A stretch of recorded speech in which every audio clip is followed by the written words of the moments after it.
Hey GH peeps, welcome back to my channel where we discuss all things General Hospital. Today's late night review is for Monday. It's the first day of the week, guys. Woo woo, we made it through the first day. Woo! It is December the 4th, 2023. So guys, December is a very special time for our family because I want to say about a good 35% of our family is born in December. Maybe 25, but we are very high counting from the beginning of December to the end. My grandson knocking it out at the end. My birthday is going to be Friday. I'm going to be 51 years of age, guys. I'm loving 50. I'm really loving 50. I don't want to leave 50. I like being 50, but I do realize that things must move on. But yeah, I'm going to be celebrating my big 51 this Friday. But my siblings are all going to be celebrating their birthday. I have one sibling that's right before mine. I have another sibling that's right after mine. I have a nephew that's on mine. We are loaded in December. But anywho, yeah, your girl about to be 51, y'all. Woo woo. I can't wait. It's going to feel like a normal day. But anyway, hello new subscribers. It's so funny that I have 51 subscribers and I'm about to be 51. I don't know. But anyway, welcome new subscribers. Welcome to the couch. Thanks for checking me out and pushing that subscribe button. That means a lot to me. And to my fellow continuing subscribers, thank you guys for hanging out and not leaving me when I get crazy or start talking about certain people too much. And let's talk about it, guys. How was GHing for you? Any thrills, any feels, any what the peels? Alright, guys. GH goes through these moments where you just want to kind of pull your hair out and be like, and you start to question your sanity, like, why am I still watching this craziness?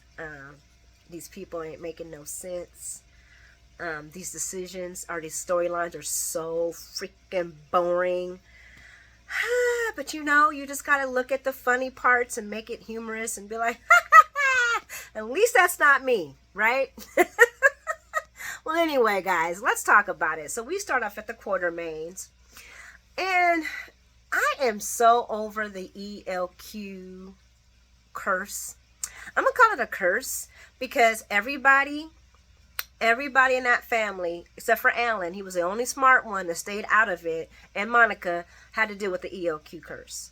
I mean, it was Tracy, it was AJ, it was Edward, it was Nettie. They were all like stabbing each other in the back, trying to hold the realms of ELQ.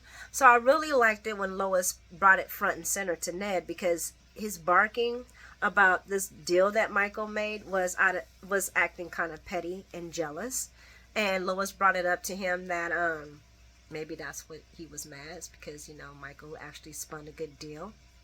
But am I skipping over some stuff? So Nettie's looking over the numbers for the deal Michael made, trying to find a mistake. And Lois busts him out and lets him know that it's not his numbers, Michael's numbers, but it's actually Ned's numbers that are incorrect.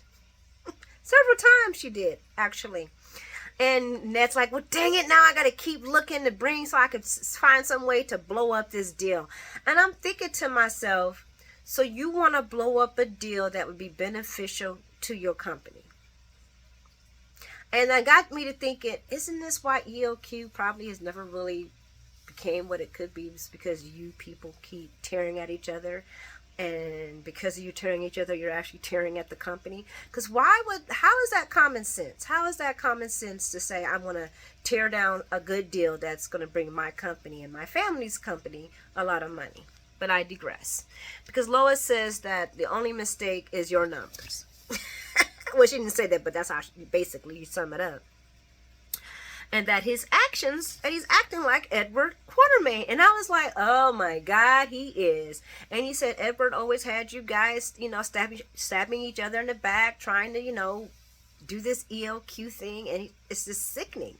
And she's just really sad to see that it's still going.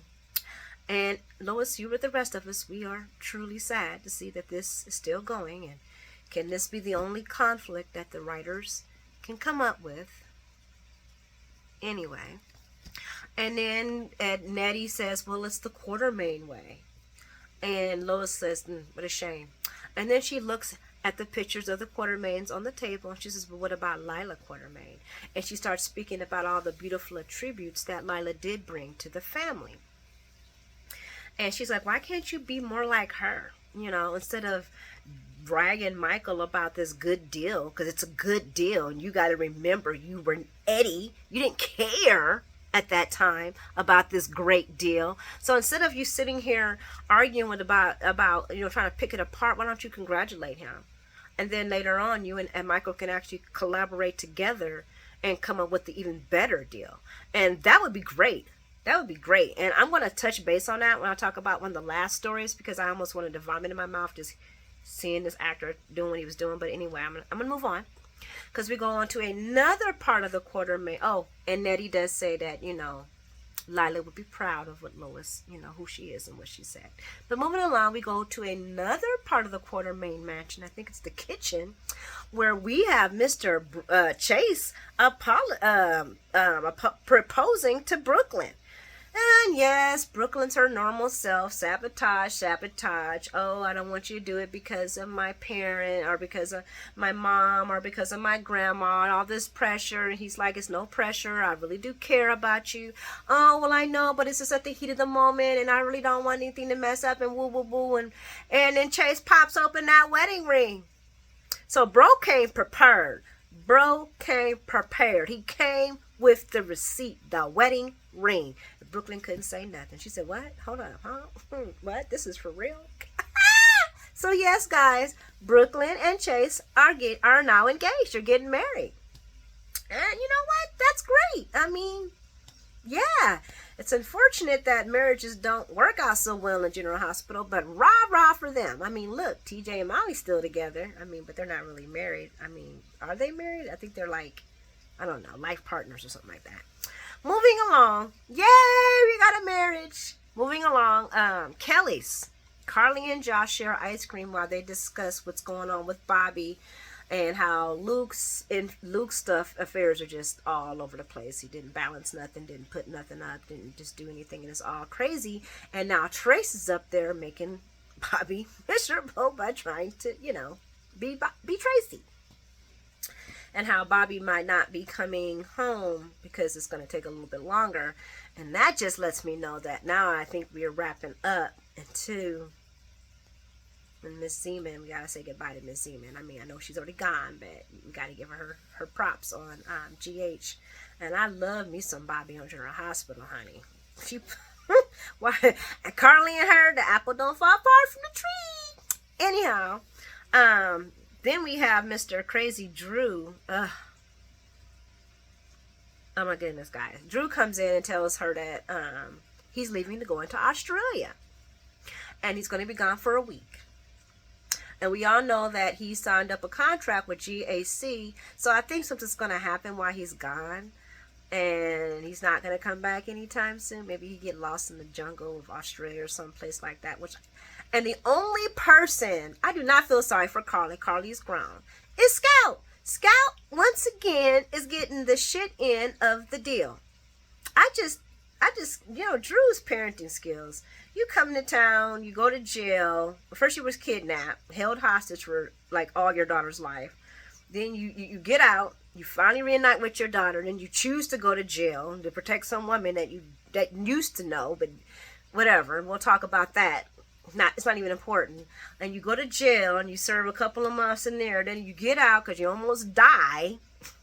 And now you're off to Australia. I'm just like, poor Scout. You know what? This would have made so much beautiful sense if he would have took Scout with him. Like, you know what? I want my daughter to come with me. I can help her with online schooling just so we can spend some more time together. I really miss my daughter. None of that. No, Drew is just the worst. I don't even know what to say about him and his parenting skills. But anyway, He's like, yeah. And Carly's like, well, dang, you just got here. I mean, you just got out. I mean, you're leaving already? This is such a short notice. And he's like, yeah, I know it's a short notice, but Michael can't come because, he was struggling with the fact that Willow just, battled leukemia and, the kids and everything. And I'm like, she's at work now. I mean, why can't he ain't doing nothing else but giving Nina the evil eye? So why can't he go? I mean, you got a kid too, Drew. And that's what makes me sick. It's like he always has to be well, I gotta do it for the family, or I ain't gonna do it for this person. But what about you and your daughter? When are you gonna do something for her, Scout? When is Scout gonna be top priority to you? You're gonna stop trying to, throw your weight around and not be a parent. But anyway, and then he starts trashing out Ned, which Ned deserved it, but whatever. And he's like, well, he's just acting like a child and a little kid because he's not happy about what Michael did with the deal. And Carly's like, oh yeah, Michael told me about that. She's like, I just think we just need to push past that and let it go. I ain't letting that go. I was in Pittenville and I can't let that go. You gotta handle that. And Carly's like, whoa, wait a second. And basically tells her he's changed since he got his ass beat in Pittenville now. He ain't taking nothing from nobody. But yeah, he's leaving to go to Australia to leave his beautiful little girl again. And we all know he ain't coming back no week. And he's got that's just, I guess Dante about to play daddy because I might as well be daddy. Sam might as well go ahead and let him adopt her, or let Jason come back and Jason could adopt his niece or raise his niece, because the daddy sure in hell, his priorities are everywhere else. Moving along. I'm sorry guys, that's who I'm talking about. You may just want I just can't stand Drew. Moving on, we're at Molly's place. Now, guys, I didn't take a lot of notes on this because I was just like, really? So just fuck TJ and his feelings. And before y'all jump on me, hear me out. Okay, so basically Molly and Christine get together and they go back and forth about the scares and the fears of being a surrogate. And Christine's like, no, I'm here for you. I want to go through this with you. I love you. This will be the best thing possible. Molly's like, okay, sweet. I'm going to talk to TJ. As she leaves, TJ comes in, and she's like, I really need to talk to you. And Molly's like, wait a minute. Can I speak first? And I'm sitting here like, your speaking first is what got y'all in this situation, period. You thinking you just speaking and you're not really hearing your husband out or your life made out. And I want TJ to go ahead and have this affair with Portia so I can get this, hopefully I can break up this Molly and him situation, because I'm just over them too. Okay? Because then she sits there and tells him how she went to go see the surrogacy person even after TJ told her that he wasn't ready. And then how she, to her mom, then she talked to her mom, and that was only then when she realized that she needs to do this with him. And then she went to Christina and discussed it with her. And Christina has volunteered to be the surrogacy. And TJ's like, whoa, I thought you didn't want her to be it. And she's like, oh, but I'm over that now, and it'd be a perfect plan, and she's my family, and the baby will have both our genes. And I'm just sitting here, and TJ's like, well, whatever you want. And I'm like, so fuck TJ's feelings? Because that was his actual baby. Yes, it was Molly's going to be Molly's, but that was his baby. He lost his first kid. And I feel like maybe that's why Molly doesn't have an attachment to this. And it's odd to me because most women, knowing, I don't know, but I would have thought that she still would have had some attachment where it would be like, because I mean, could you imagine if she had lost a baby, would she want to just start right back trying to pop up and get pregnant again? No, she would not. And it's just not, I can't stand her, guys. She's just a selfish twat, okay? She's a selfish twat. And I'm sorry if I'm going to lose subscribers behind her. But, it is what it is. She's just, so fuck TJ. And he has to suck it up, suck his pain in about him losing a kid because he lost a kid, and just move on with Christina, who he honestly didn't agree with either. But just so Molly can have her baby, so that baby could slide down her lap like she was letting baby Amelia, because Lord Jesus, that child, she don't need no baby, she needs therapy. Molly needs therapy. I'm sorry. I said it, and I'm going to say it again. When Charlotte goes to get therapy, they should go ahead and book Molly for some therapy too. Because we're forgetting the fact that this was all too fast. Even she admitted that it was too fast. This was all too fast, but it seems like instead of her slowing down, like my speech, she just, like a train, just destined to blow up. And that's all I gotta say about that. That's all I gotta say about it, is that I just feel like TJ's feelings got pooped on so that so Molly can get her baby. A baby that all suddenly became the most important thing to her in the whole entire world. A baby that at one time she wasn't even thinking nothing about or even trying to do. They're not selling this story like they should. I'm not sold. I'm not brought. I feel sorry for TJ. I feel like they're rough out. Everybody in the story, all the women, are just forcing him to do something that he's not really comfortable with. Just my opinion. Yeah, I think that's all I have to say about that. Sonny and Nina. Guys, I'm getting a headache. That's what the show gave me today. It gave me headache feels.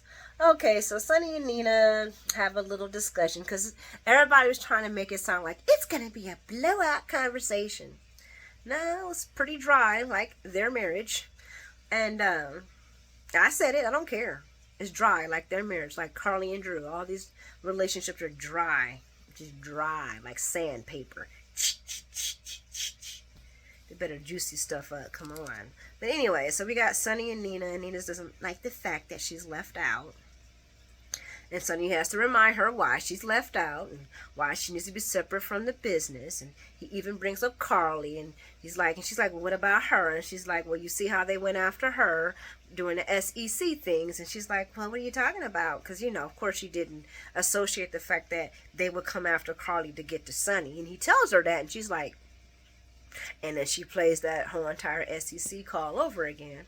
And instead of being a good wife that she wants to be, she continues up with the same bullshit and says, well, I am nothing like Carly. You sure in the fuck ain't, Nina. You sure in the fuck ain't. Okay? Because you could have never did what Carly did. Not one time, not two time, and not three time. You ain't got the bronze or the character. All you got is the dough. Okay, sorry, guys. Sorry, guys. But I just want this story to be over. It's just driving me crazy.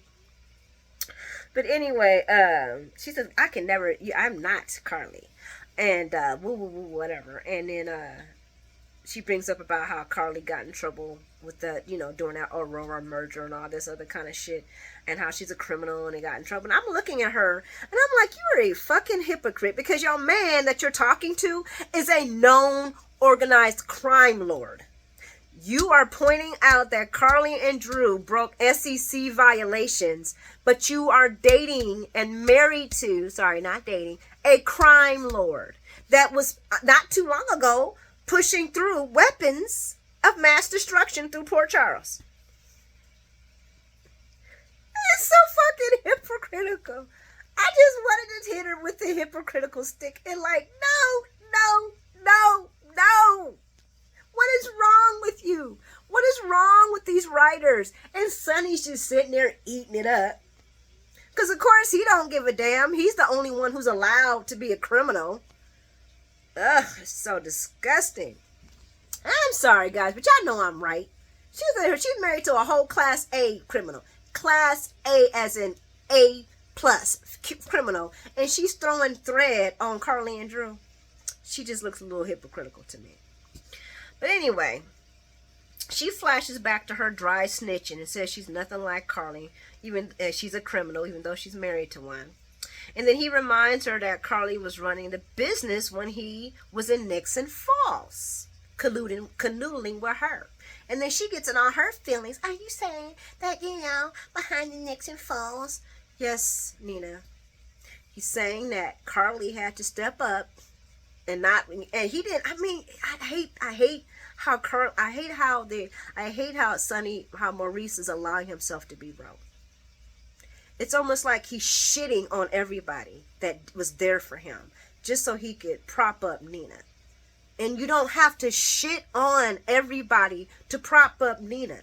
You shouldn't have to shit on people to prop up Nina, because he could have told her, whoa, hold up. Now I'm a criminal too. My life is nothing but criminal organizations. That SEC, that means nothing to me. I didn't want my ex-wife getting caught up because she's the mother of my children. She's the mother that raises my kids. Telling on her is like telling on me. But no, he don't say nothing like that at all. He just keeps it, well, I just want to protect you. I was just bringing up Carly as an example to let you know what can happen. And that's why I don't like to tell you anything, because I want to protect you. I don't like how they're writing Maurice, because she be saying, Nina be off out of pocket, and he just be sitting there not saying a word. Just, he's a simp. And he's really showing his simpiness when he's thinking that just because Cyrus is on his knees scrubbing the floors that he is not dangerous. He really is trying to let her know there's nothing going on in Cyrus's, there's no problem. He's really moving on thinking that Pikeman is not going to come after him. Now I pray that he's all just saying this and he's in the background working his, because you know Sonny's good for that. He'll play that naive role and have everything going on in the background. You find out in the end, you're like, oh, Sonny G, he was working the background, yeah. Are he really about to get caught up? I don't want to see that happen to my Sonny G. I mean, I know he's kind of simpy dating Nina that made Smike, and Smike is just a simp. Maybe this will bring Sonny back. No, I don't want bipolar crazy Sonny drinking and throwing bottles. But damn, we need some heat with this, because he's got pikemen coming after him, and whatever pikeman group that is, and whoever really running pikemen. And please don't take Cyrus. Don't take that simple Mr. Rogers for weakness, because he's not. That man's got the prison system in his hands. He's got judges in his hands. He's not really worried about anything. He's like the tiger that's hiding in the bushes, just waiting for his victim to bare his neck. I almost feel like that's what they're trying to do to Sonny. And he ain't got Jason. All he got is Dex and his highlights. I kind of went off the radar with that last story. And I'm going to get off of Sonny, because I don't have hate between Sonny and Nina. They can be together. I just don't like how he's Smike now. I don't like how he's been pussified. Okay, I'm just going to keep it real. And then we go to Blaze and Christina, y'all. Hot fire, action, kisses, and all that, baby. I don't agree with telling people about my past relationships when I'm trying to meet somebody, unless it's related to the topic of what we're talking about. And even then, I don't like to talk about it. I like to leave the past in the past. Christina told her about, her abusive partners, and and then another partner, and then her first lesbianism partner, and that's when Blaze was like, oh, just want to confirm that. Kiss! So, yeah, guys. Looks like we have a new girl couple. Hearts for that. Christina's going to get her some action. I don't trust Blaze. I just do not trust Blaze. I'm sorry. I don't. But we shall see how this works out. But, yeah. Blaze and Christina, honey, they blazing through the GH. I wonder if they're going to do them like they did Terry and Yuri, or Brad and the other guy. Christina's a kind of a front and center character, so I don't want them to, whatever. We will see.